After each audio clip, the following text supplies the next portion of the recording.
जी hello दोस्तों, मैं हूं कमर सीमा। उम्मीद है आप लोग ठीक होंगे।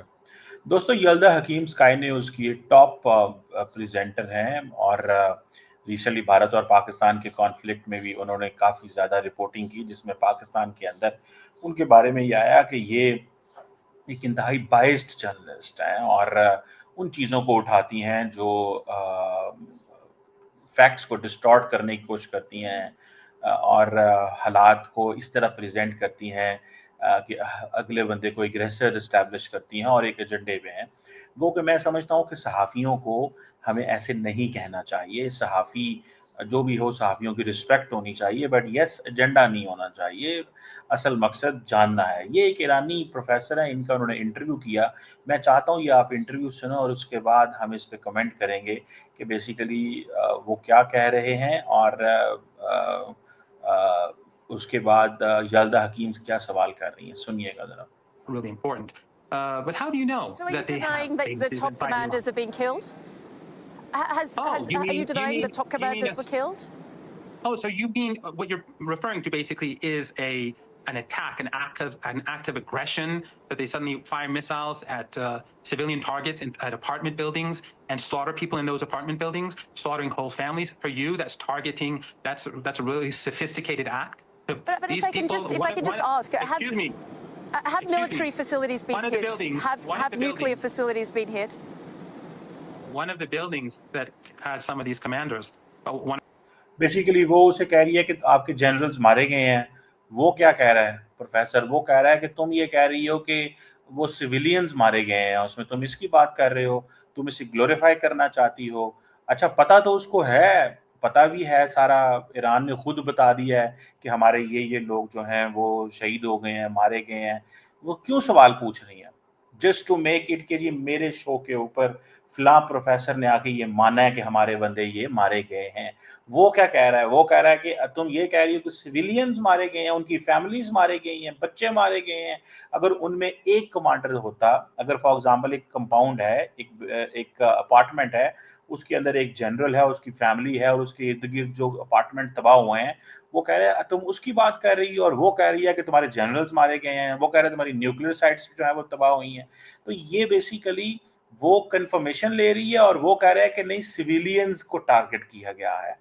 मिलिट्री को टारगेट करना है तो मिलिट्री इंस्टॉलेशन पे हमला करो। That is what basically he is saying and she is asking a question जिसका जवाब ऑलरेडी जो है वो पता है। इसको ज़हन में रखें। जरा अगली बात सुनते हैं इसमें। or two of these commanders was a large apartment building where they killed everyone, 60 people, 20 children. That's not important for people like you, but that's important for people like us. For you, people like you who support ethno-supremacism and the chosen people being able to slaughter and exterminate Palestinians. वो कह रहा है कि तुम ethno supremacy को support करती हो, तुम्हारे लोगों के लिए ये चीज़ें वैल्यू नहीं करती। अब ये इसके वो शो में ये यल्दा जो है शी इज़ इन जॉर्डन के अंदर है इस वक़्त। वहाँ से ये रिपोर्टिंग कर रही है सारी। और क्या उसे बोलते हैं, अगर हम देखें इस चीज़ को कि वो सीधा-सीधा अटैक कर रहा है यल्दा के ऊपर कि भाई तुम तो एथनो सुप्रीमेसी को सपोर्ट करते हो तुम लोग। तुम्हारे लिए इन चीज़ों की कोई वैल्यू नहीं है। तुम क्यों ये तकल्लुफ़ कर रही हो सवाल पूछने का? Randy, I'm just trying to get the perspective.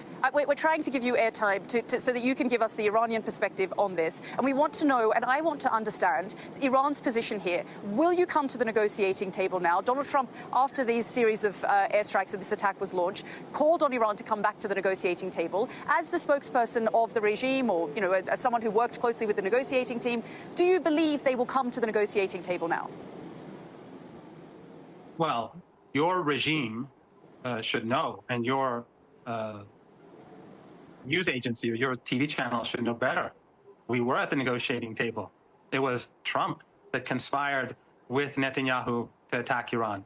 This is how you twist the truth. You shouldn't invite me. वो क्या कह रहा है? वो कह रही है कि तुम टेबल पे जाओगे। वो कह रहा है कि हम तो पहले ही टेबल के ऊपर थे, तुम ये सवाल क्यों कर रही हो मुझसे? वो कह रहे हैं तुम्हारे टीवी को पता नहीं है कि मैं टेबल के ऊपर था? क्या तुम्हारे टीवी को अंदाजा नहीं है कि हम टेबल के ऊपर थे? हम पे तो हमला किया गया है और टेबल से हटाया गया है और तुम उल्टा ये सवाल कर रही हो कि तुम टेबल पे जाओगे। तो वो कह रहा है कि पहले जो हम टेबल पे थे उसका जवाब दो तुम। उसका हमें जवाब दो, ना कि तुम ये कहो कि जनाब ये चीज है। सो ये दिस इज अ फैक्टर मेरा ख्याल है जिसको he is trying to make the case, लेकिन याल्दा हकीम के लिए भी मुश्किल वक्त है, ये सुनिएगा। Because you're easily exposed. Iran was negotiating. Initially, Trump had one position, and so did Witkoff. And then they flipped and said no enrichment. And then they continued the negotiations. And the night before the attack, Trump said that we don't want war. And then after the attack, he said, we're all for it. And you're saying Iran? Is Iran going to come back to the negotiating table? The audacity. Come on. Be a bit, show at least a bit of integrity. A bit of integrity will help. Okay. Okay, Professor Marandi, thanks again for joining us here on the program.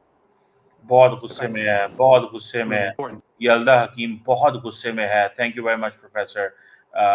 वो उसको कहना पड़ा और उसको खत्म करना पड़ा बात को, और वो जब बड़ी सख्त लैंग्वेज बोल रहा था तो टीवी वालों ने जो डबल फ्रेम है इस फ्रेम को चेंज करके उसको सिंगल ले आया, ताकि यल्दा हकीम के ऊपर जो क्वेश्चन किए जा रहे हैं या वो जो टफ लाइन ले रहा है वो जो है वो उस तरह ना चले। सो इंटरनेशनल पॉलिटिक्स में ये देखें, मीडिया जो है अब सोशल मीडिया का ज़माना है, तो पीपल नाउ स्टार्ट क्वेश्चनिंग, लोग क्वेश्चन करते हैं, लोग पूछते हैं कि भाई आप क्या कर रहे हो, आप क्या चीज़ें दिखा रहे हो, आप कैसे चीज़ें जो हैं वो करते हो, कौन होते हो आप हमें ये बताने वाले कि ये करना है और नहीं करना। सो मुझे लगता है कि ये this is something very very interesting in a sense कि आपको याद होगा कि थोड़े दिन पहले यल्दा हकीम जो है उन्होंने पाकिस्तानी जो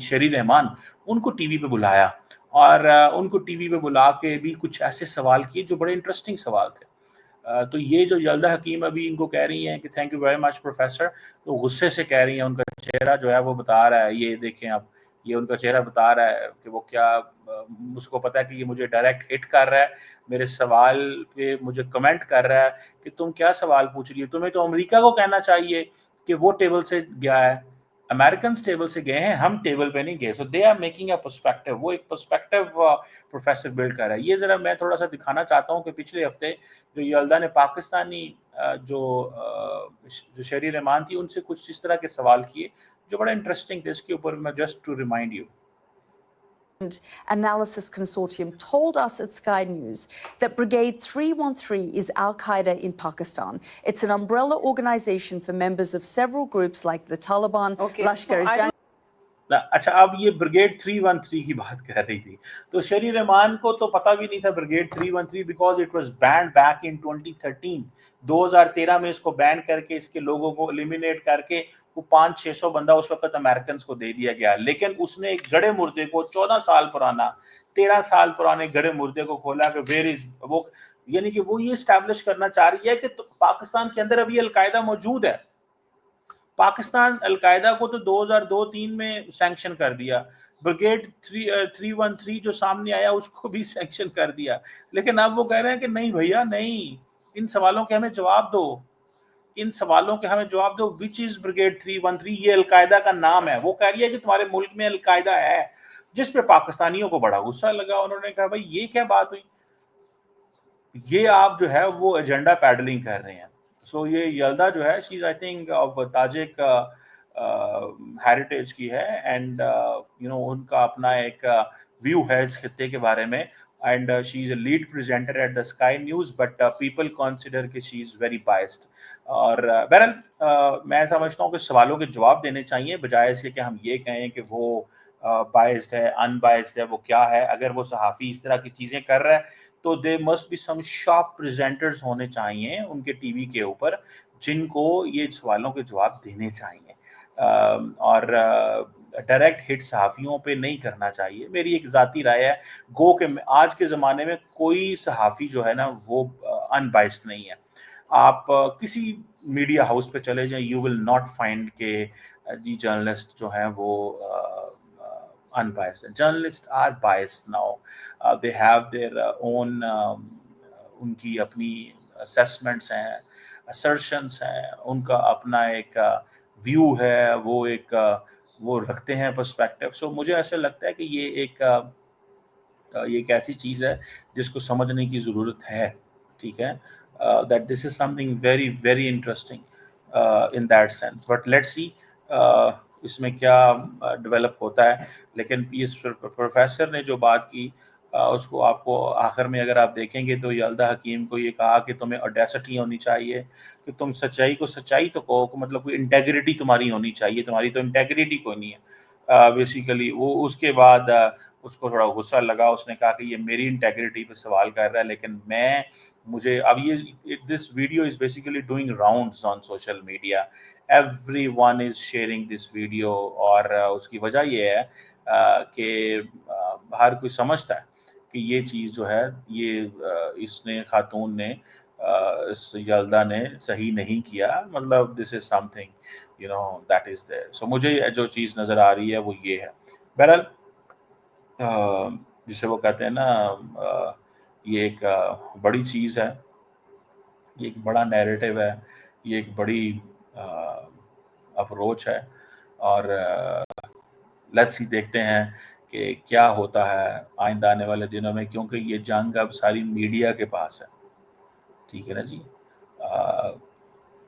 ये आप इसको समझें, ये जंग जो है मीडिया के पास है, ये जंग किसी और के पास नहीं है। मीडिया लड़ रहा है इस जंग को, और मीडिया को अपना किरदार अच्छा बनाना है, ना कि ऐसा हो कि लोग मीडिया पे ट्रस्ट करना छोड़ दें और सोशल मीडिया पे चले जाएं। और सोशल मीडिया फिर आपको पता है नॉट एवरीबॉडी कैन गिव अच्छी खबरें, गारंटी खबरें नहीं दे सकते। लेट्स सी मीडिया का क्या किरदार रहता है।